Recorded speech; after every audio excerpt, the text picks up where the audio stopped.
Tensions soar on the streets of China as the president declares war on the deadly coronavirus and Australia announces a new camp for fresh evacuees.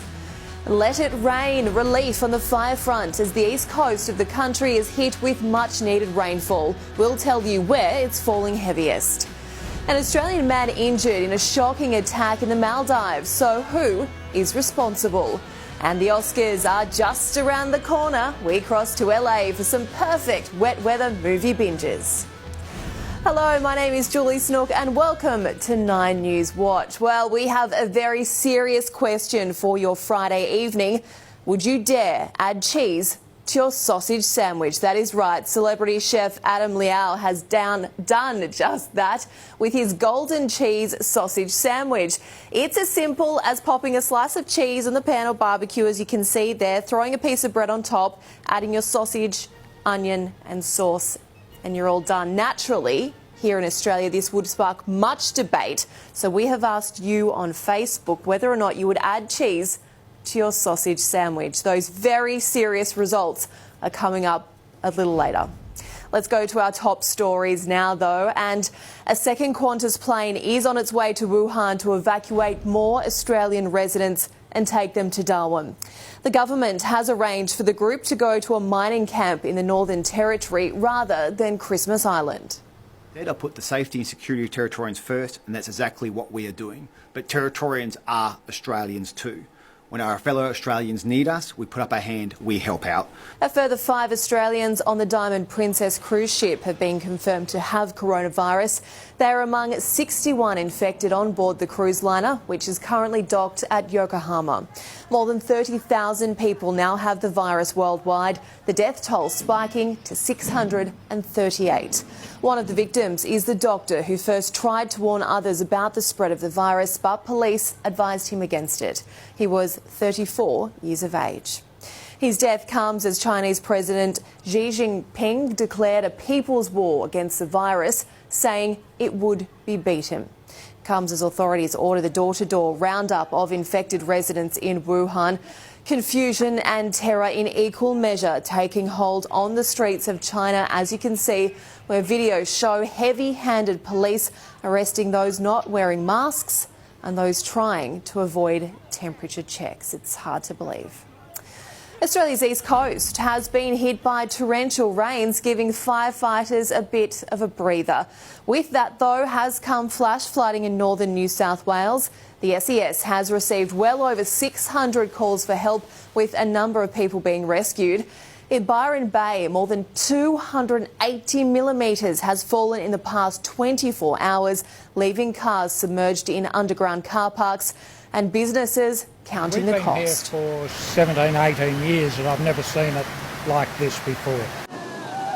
Coffs Harbour has also been badly hit, as you can see in these images here. The sandbags are out. Motorists are being told not to drive through floodwaters, while surfers and rock fishermen are warned to stay away from beaches as well, with king tides forecast and weather warnings in place. Now, Sydney is expected to be hit with 100 millimetres of rain today. Some parts of the western suburbs likely to reach 150. But it's just the beginning, with plenty more on the way this weekend.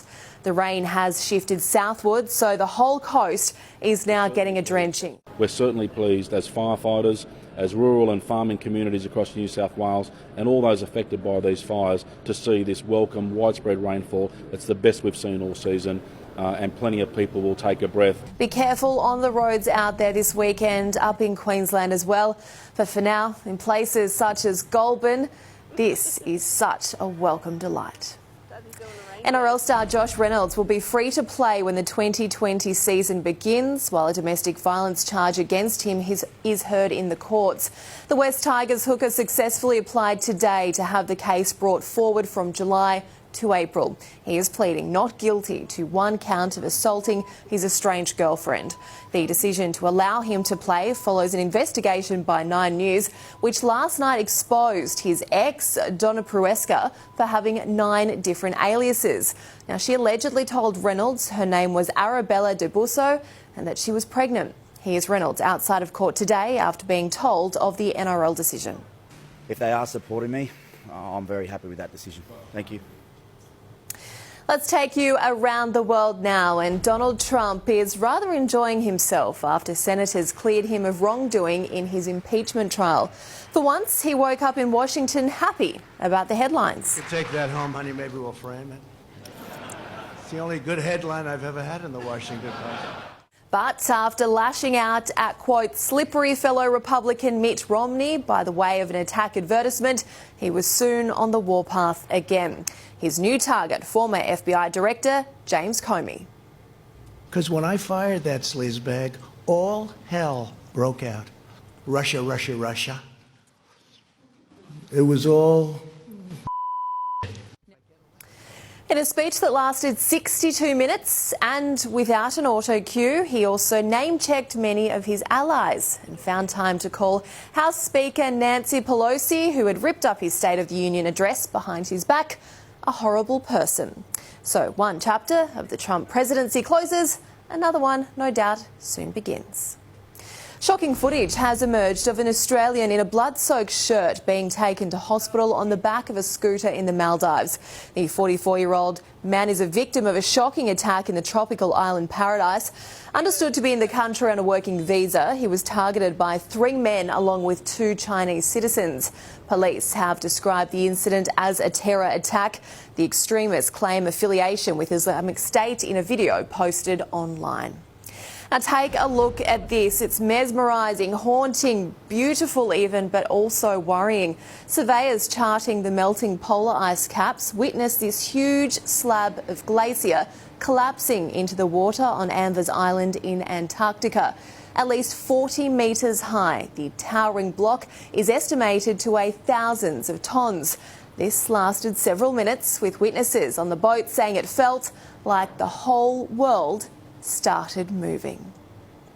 It is the perfect weekend to get up to speed with this year's Oscar-nominated films. Today's Brooke Boney has broken it down for us ahead of next week's big event.